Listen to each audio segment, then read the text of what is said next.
Oh. Salut à tous, bienvenue dans cette nouvelle vidéo. Nono est avec nous. Salut Nono. Ben, le fou rire de Sacha vient du fait de ma doudoune. Bah oui, bah, il fait froid. Il fait froid, alors on met la doudoune. On va évoquer l'actualité football, la reprise de la Ligue 1, le dossier Mbappé, la Ligue de football professionnel. Nono Vincent Labrune réélu majoritairement devant Cyril Linette. Donc pendant 4 ans, nous aurons le droit encore à l'incompétence de monsieur Vincent Labrune, Nono. Ouais, ben, les échecs se suivent et se multiplient. Bon, celui qui n'a pas compris que c'est Nasser le patron, bon, ben, on a vu que Labrune, c'était le bras droit de Nasser.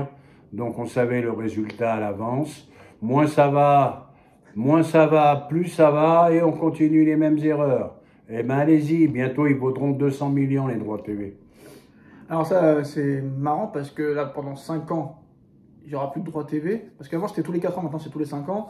Et dans 5 ans, il y a de grandes chances que lui ne soit plus là. Donc il dira, c'est pas ma faute, vous voyez, j'avais raison jusqu'au bout. Et dans 5 ans, peut-être que DAZN n'existera plus. Parce que pour moi, je pense que ça va être un gros désastre économique. Alors DAZN, ils ont baissé leur prix seulement pendant 12 jours. Et en plus de ça, les premiers qui se sont abonnés n'auront même pas le droit à la ristourne. C'est que ceux qui ont attendu, qui auront la ristourne pendant 12 jours seulement. Tu fais une grosse erreur. C'est pas 12 jours, c'est 12 mois. 12 jours. Eh ben, on verra qui a raison. 12 jours, tu peux vérifier. Cette offre est valable seulement pendant 12 jours. Bon, et après, ça repasse à 29,99 sans engagement, avec engagement, et 39,99 sans engagement. De toute façon, ils peuvent se le garder. Donc voilà, de toute façon, ça les vaut pas. Ça vaut 10 €, pas plus. Même Beansport devrait baisser ses droits. Alors Nono, hier, Mbappé a été encore très copieusement critiqué par la presse, par les radios, par les émissions de télé. Bon là, il y a un lynchage. À juste titre ou non? Là, on va un peu trop loin. Moi, je trouve pas. 25 ans, bientôt... Ah, c'est pour ça qu'ils sont aussi durs. Bientôt 8 ans de carrière. Tu as le droit de louper une saison. Tu as le droit de louper 5-6 matchs en début de saison. Mais l'avenir va vite nous le dire. 4-5 matchs encore avec le Real. Si tu vois que ça bouge pas, là, ça risque d'être vraiment très problématique. Seulement 4-5 matchs? Ben oui, 4-5 matchs, plus les rendez-vous avec l'équipe de France loupés, plus l'Euro loupé, plus la fin de saison avec le PSG loupé, ça commencera à faire beaucoup.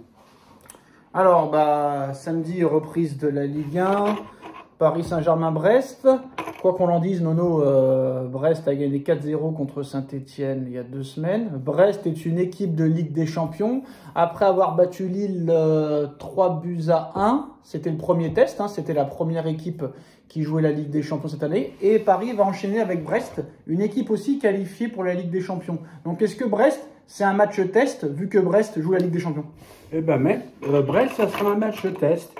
Attention, c'est pas si faible que ça, Brest. Mauvais début de saison, faut s'acclimater, beaucoup de départs, mais ça joue au ballon. On l'a vu contre Saint-Etienne, ça joue au ballon. Attention, prudence.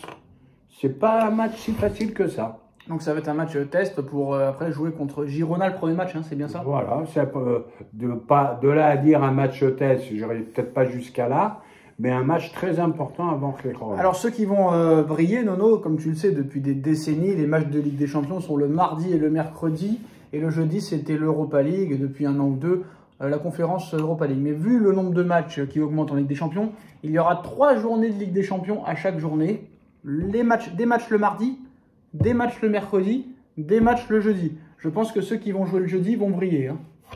Ah ben, ça va être de la folie. Et rajoute les matchs des championnats nationaux le week-end. Oui, c'est ce que je te dis. C'est pour ça que ceux qui vont jouer le jeudi en Ligue des Champions vont briller. Hein. Bah attends, mais ça va faire combien de matchs par semaine, ça, en période de Ligue des Champions? Là, tu as des matchs tous les jours. Là. Et en plus de ça, le jeudi, en plus des matchs de Ligue des Champions, tu auras les matchs d'Europa League, les matchs de conférence Europa League. Eh bien, je vais répéter ma formule. Le football tue le football. Par contre, Canal+ a fait pour vous prévenir, hein, Canal+ a fait une belle offre là. Vous avez le Pass Europe, ça veut dire toutes les chaînes, tous les matchs de Coupe d'Europe, tous les matchs de Ligue des Champions en intégralité, toutes les chaînes de sport en intégralité, toutes les chaînes de Canal+ en intégralité, Beansport, toutes les chaînes Beansport en intégralité, plus Paramount Channel, etc., etc. Seulement 29,99 tout ça. Est-ce qu'il y a un âge Non, il n'y a pas d'âge. Ah, ça c'est intéressant par contre. Ça, ce serait intéressant de voir, donc on verra. Mais je suis étonné parce que ça tue DAZN. S'ils offrent tout DAZN n'a pas la Ligue des Champions. Oui, mais s'ils offrent tout ça, DAZN va mourir. Oui, mais Canal+ sont plus forts que DAZN. 10 millions d'abonnés, c'est vrai. C'est pour ça que, même plus, c'est pour ça que Cyril Linette a dit que, très clairement, il fallait renouer le lien avec Canal. D'ailleurs, c'est Canal qui devrait avoir la Ligue 1 tous les ans, automatiquement. Ça, c'est sûr et certain que Canal+, et machin... les autres n'ont pas le niveau de Canal. Mais moi, ce qui me fait rire, c'est que le Nasser, il donne des leçons, mais c'est lui qui devrait prendre la Ligue 1 s'il est si content que ça vaut ça, la Ligue 1. Pourquoi il donne à DAZN, vu que lui, il travaille pour Beansport? Ça devrait être Beansport qui a les droits. Oui, mais après, ça devient économique. Bon, c'est le patron de Beansport, Nasser, d'accord, mais c'est le grand copain à la Brune. On sait que la Brune mange dans sa main. Nasser le soutient, et on connaissait le résultat d'avance. L'incompétence paye dans le football. Comme je le dis et j'ai déjà dit, c'est le seul métier au monde où quand tu échoues, tu es reconduit ou tu touches des indemnités extraordinaires. Magnifique, magnifique, comment dirais-je, travail. Comme Ten Hag, hein, qui a fait une saison catastrophique l'année dernière et qui a prolongé pour être remercié. Voilà. Alors là, Luis Enrique, le contrat est prêt pour le prolonger, Nono. Est-ce que ce serait une erreur de le prolonger maintenant ou faut-il attendre la fin de saison? Il faut y aller maintenant, il faut construire sur du long terme. Il y en a marre, on ne va pas recommencer rebelote avec un autre entraîneur qui aura une philosophie de jeu complètement différente de celle d'Enrique. Prenons exemple sur Guardiola, combien d'années? Guardiola, ça fait la 10e année là, je crois. Eh ben voilà. 9e. Voilà, Klopp, il est resté combien de temps? Longtemps, 2008, 2016, 8 ans. Voilà, 8 ans, 9 ans. Voilà, tu as un fond de jeu, tu as une identité. Voilà, changer d'entraîneur tous les 2 ans, ça veut rien dire. Donc voilà les gars, bon, bah, cette trêve internationale a été pénible, mais c'est enfin terminé. Mais bon, Nono rebelote dans 3 semaines, nouvelle trêve internationale dans 3 semaines. Nono, donc, oh, mais là, je sais pas si je serai là, hein, je vous dis franchement. Voilà. Là, je sais pas, parce que là, ça commence à me gaver. Ça sera quoi comme match en plus? On va avoir droit à un France-Israël à huis clos. Et on aura droit à quoi? Oh, je sais même pas le 4e match. Donc voilà, pas de quoi grimper au rideau. Donc voilà, donc samedi 21h PSG Brest. Donc on verra si Paris fait encore un perfect. Est-ce que ce serait possible que Paris gagne tous les matchs de la saison de nous? Ah, ça me paraît difficile quand même. Hein. Cette année, il y a un peu plus de monde. Hein. Et est-ce que Paris pourrait enfin, son rêve de toujours, rester invaincu comme l'a fait Arsenal en 2004, comme l'a fait la Juve en 2012 ou comme l'a fait le Bayer Leverkusen l'année dernière? C'est faisable, mais très difficile. Je te dis, la concurrence est plus forte cette année que l'année dernière.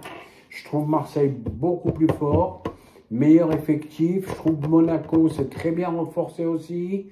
Lille, c'est pas mal. Compliqué. De rester invaincu, compliqué. D'ailleurs, il y a un truc qui m'énerve, Nono. C'est le 3e club, hein, Leverkusen, qui reste invaincu, tout le championnat confondu. D'ailleurs, Leverkusen, ça a été exceptionnel parce que ça a été toute compétition confondue jusqu'à la finale de Coupe d'Europe. Mais la Juve l'a fait en 2012, Leverkusen l'année dernière, mais t'as l'impression qu'on se souvient que d'Arsenal, alors qu'eux l'ont fait aussi. Oui, ils l'ont fait. Comment les appeler, Arsenal? Les Invincibles. Les Invincibles. Peut-être parce que c'est les premiers qui l'ont fait, on va savoir. Donc voilà les gars, bah, à très vite pour une nouvelle vidéo. Tchuss.